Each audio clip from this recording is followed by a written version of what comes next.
guys, my name is Sharon Tranter, and welcome to my little piece about NAHA and what it took in order to get to the finals and stuff. And this is all really new for me as well. So, so for all of you out there who really want to do NAHA, and I think that one thing that we have to be really do is really push ourselves, because it is scary, it's really frightening. There were a lot of tears, there were a lot of I'm not good enough, and there were a lot of things that really you had to dig deep in order to get there, because you're surrounded with these amazing hairdressers who have won several times, and and you look at their work, and I've been following their work for years, and I just looked and thought, yeah, I'm probably never going to be that person, but okay, I'm going to give it a go this year. So a couple of key things to do is make sure you surround yourself with a really good team.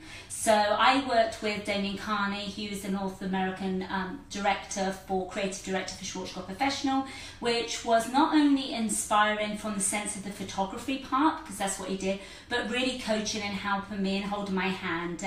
And also had great wardrobe stylists, Nico and Cosette, as my makeup, and so I think that putting everyone together, which was really creating, because here's the reality: it's what we see on a two-dimensional image is very different than what we work in the hairdressing world, where we're working and we're spinning around the hair and we can see everything. So I want to be honest with you and take you through the journey. So when I first decided I was going to do NAHA, and my husband had called Damien and said, could you shoot for Sharon? So I was like, yeah, that'd be great, that'd be awesome. And then I was like filled with dread, because in here this whole demons has sat there and went, you're not going to be able to do it. You're not going to be good enough for this. Okay, so everything was on your shoulders, and you feel like, to be honest, the weight of the world's there. Not only was it a financial investment, it was a time investment, an emotional journey. So some of the things that we have to prep for is this: it's really emotionally of what's going to happen with you as you go through. So without ado, okay, so the first image that I kind of came up with, so I'm a finalist in two categories, which was the texture category and the hair cutting.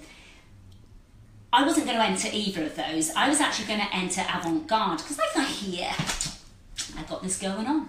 This is going to be easy. I can do this. Look at me go. No, I can't. I absolutely sucked at avant-garde.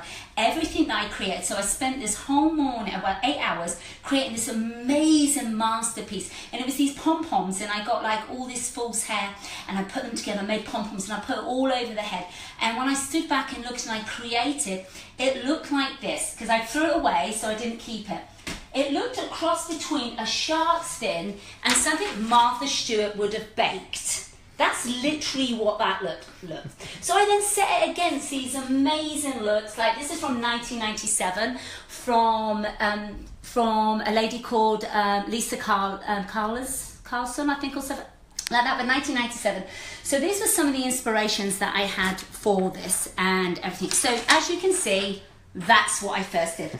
So after I created this amazing dessert on the head, I then had to do what every normal person would do, was go to bed for 8 hours and want to die, so that's what I created. This then, so I thought, how am I going to create it? What am I going to do in order to do that? And what I kept thinking for my texture category was, if Marie Antoinette was alive today, what would she look like? If we looked at her hair and, it was big and her clothes were amazing, how would I create that in a modern day feel nowadays? And so that was really the inspiration behind the texture. So they didn't start out like these, my wigs. So when I worked on the texture category, we work on wigs, because I have fashion models, and they're not going to let me do that to their hair. The reality is that's not going to do. So I'm going to start with this look first. So I'm really always inspired when we look at hair that really has two different textures going in and really strong lines. And I like cutting very strong lines, but I also like a lot of texture work. So the inspiration for this was, if I took myself back to really the 1970s. So this was one of the finished looks for it. And as you can see, the model's amazing. So, but this is really where I am working on this. Okay, so this is how it looks before I'm shooting, with this beautiful model on, so on and so forth. But the inspiration actually came from these. These are 1970s pictures. So if we look at our decades and we go back one of the biggest advices I suggest is know your decades, know what was happening in the 20s, the 30s, the 40s, the 50s, because what you're going to do is you're going to pull inspiration from there and then add on to it in order for it to look really amazing on what you want to create. The difference between these ones, as you can see, is that, again, this was very rounded and flat here, but I really wanted this very, very textured hair here. So the wig is all natural hair. Again, another tidbit. One of the biggest things I heard is that you must spend a lot of money on wigs, okay? I'm a hairdresser and I don't have this huge, amazing budget. What I have is a budget that I can take away from the family sometimes and go, can I just play hair with this? Can I do this? So the reality for me is not one of my wigs costs more than $60 at all. I don't have the finances to go and spend $1,000 on a wig. So what was great is to be able to create these looks with still that. However, they are human hair wigs. So this one here, I created that look, created that nice texture on the front, and then really worked with the really curliness. And I set this on pink curls, really tight, brushed it all out, created all of that nice texture for that. Now, when I first showed Damien that, and he was just like, wow, you're onto the right direction now, because obviously failing my last Martha Stewart dessert attempt, then this would start out to look a lot nicer. And so I think it's really important to be honest about the journey, and not that I had all these ideas and they popped into my head. I had so many ideas that I couldn't even breathe. There were so many of them that I couldn't put them into order. I couldn't, I went from one set to the other set. It was almost like, I'm going to enter this, and how does this look, and how does this look? And one of the key things that happened was that I was so overwhelmed with all the imageries that I've seen for years, that if I created those, everything that was in my head, it would have been a collective mess. So in the end, what I did is I just went, deep breaths. What is it you like? What is it that says this is you? What is it that this work belongs to you? And what is it that you feel here? And once I took that turn, and this was after a lot of cups of tea, a lot of naps, a lot of, at this point, shall I hang myself from the rafters point? Or shall I start taking lots of Prozac? Or shall I just really suck it up, buttercup, and see what you're made of? And so once I decided that I was stopping to try and create things that made everyone else happy and made me happy, that's when everything came together. That's when everything gelled. So I started breaking it down into categories of what I really like, what inspires me. So we talked about this young lady first. Now, let's chat about this lady, which is this look here. Here we go. Now, actually, I'm going to do this one, yeah. So this one's here. Now, really where I got the inspiration from this look was, and I'll be honest, this guy from FedEx came in and he had this amazing fro, and then on top of that, he had these earphones on, and I looked at him and I thought, that looks amazing. So I really love this idea of accentuated here and it being straight out. This wig, fortunately, I've washed, so it now looks like, it almost looks like a dead rat. So now it doesn't look anything because it's been washed, ready for me to play with again. But again, another wig that was costing like $60, you know, it's really the photography that goes around it, the clothes that they put with it, and really what you're going to create. So when I created this look, everything that was in my mind were all of these imagery. Again, this imagery is from Hairdresser's Journal, which is the British hairdressers really go to. And what the great things about these looks were is that online, what they have, there we go there. So this was kind of the inspiration as well. Online, they have all of the decades. And so about 5 years ago, I literally printed off, downloaded and printed off hundreds of imagery so I can keep them in order of what decades are, so I can flick back and can go, so this is the 2000s, all of this is the 2000s. So when I was creating this, now, as soon as when I was doing this and I did the wig for this and I looked at this, This to me is what, so I'm supposed to say it was all Marie Antoinette, and it was, and that was the inspiration. But really, once I started finishing, it started looking like that to me. Okay, so then I realised I may have a Simpson theme going on some point. Okay, so this was kind of like, that was in my mind, the FedEx guy, Marie Antoinette. Really, or is it Marge Simpson? Which one? We don't know. That could be for you to decide.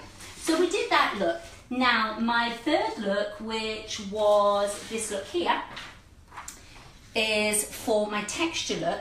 Now, for this one again, this was again the very strong Marie Antoinette look, but it didn't start off like that. The actual look started off like this.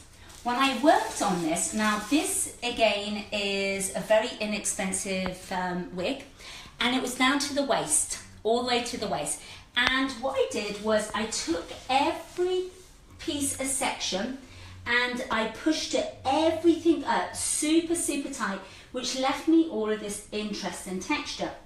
So then on shoot day, I came along and I cut all this texture off. But the original look for it was actually where it was a little bit more rounded, and underneath here is all wire. So I created all this wire, placed everything over on the top of it, and then create this look. But when we came to shoot it, it didn't look good like that. It looked good like that. And so one of the things that I learned from this really amazing shoot was, what you start off with, you've got to let go. Because in your mind, it's going to be this, this, and this, but the reality is it changes, and all of a sudden it becomes something bigger and different to what you have. So when you look at it, you're going to have to look and think to yourself, what is it that, how can I change it? And just go with the flow, because all of a sudden everything comes together. Starts pulling all of these looks together. So they were the kind of the looks for the textures, for what I was going to create. Now, if you think back to the original on Marie Antoinette, we can really see if she was alive today, she would look like this, okay?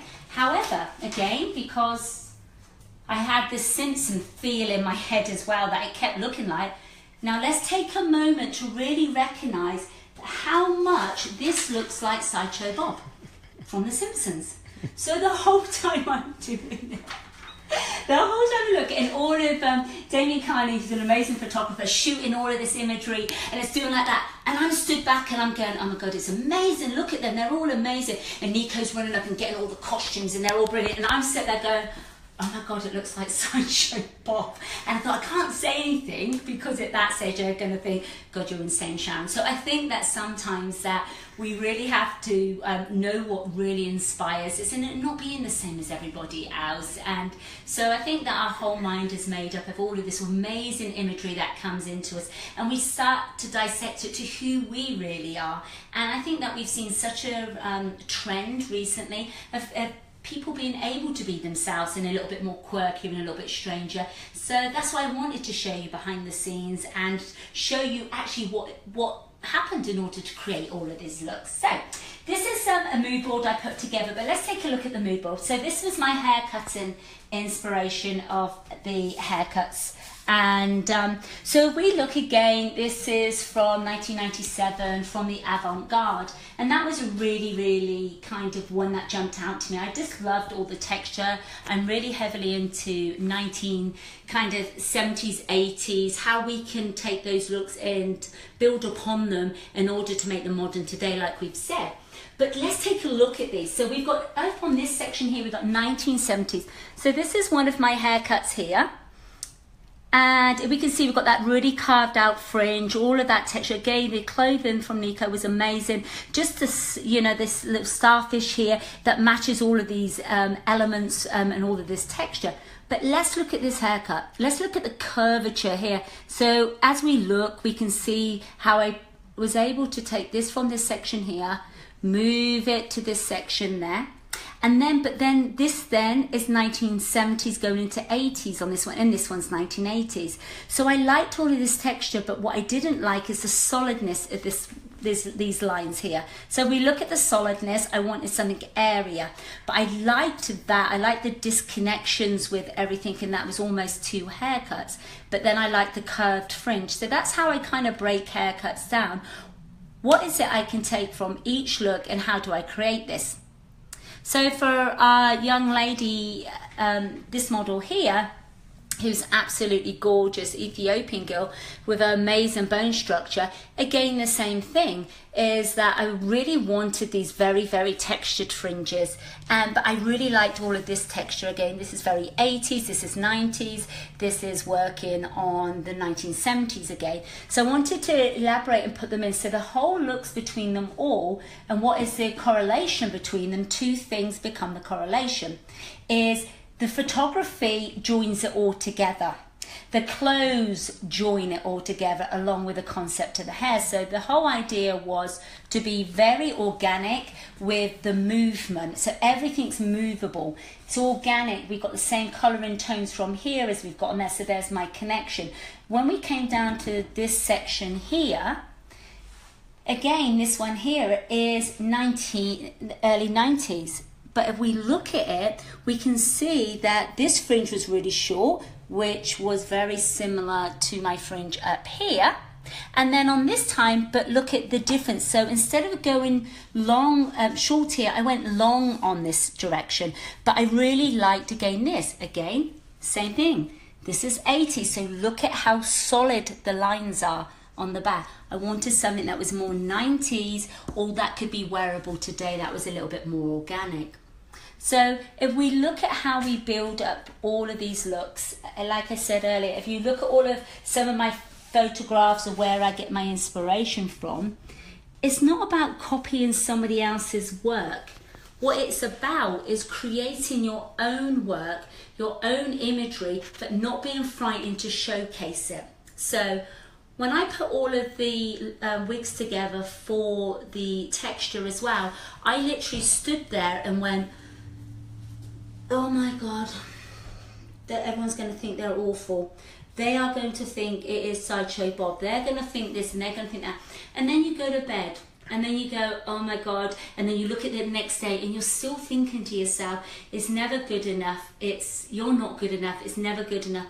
And the reality is that what I learned about it was that how is anyone supposed to see your work if you're not vulnerable enough to showcase your work? So there becomes this very vulnerable insecurity about yourself when you are showcasing it. So if nothing ever happened on NAHA, that would have been okay as well, because what I learned is that the journey that I learned as I was going through it pushed me to new heights. Working with a team of people that push you to new heights is absolutely imperative. And the key is as well is that you can't do all of this on your own, and you need to have people behind there to just sometimes step back, look at all the imagery with all the clothing and everything and go, wow. And that's what the photographer does. He makes your work come alive. And that's really something that I can't do. I'm not a photographer. So I would say this has been, out of all of my shoots that I've ever done, and I haven't been shooting a long time, I'll be honest with you.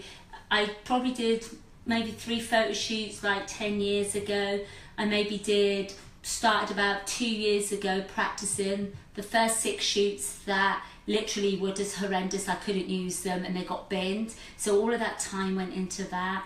Then I worked with a previous photographer, and that got me to a certain level, which was great. And then it needed to go higher and it needed to be better. So we become really good when we surround ourselves with people that are genuinely going to help us and support us. So hopefully what my journey shared with you today is behind the scenes, everybody, I would say behind the scenes that everybody is feels vulnerable. Everybody feels they're not good enough. Everybody thinks that everyone's going to mock them or look at them and go, oh my God, that's hideous. And so there's a place of vulnerability, and what I invite you to do, everybody, is visit that place.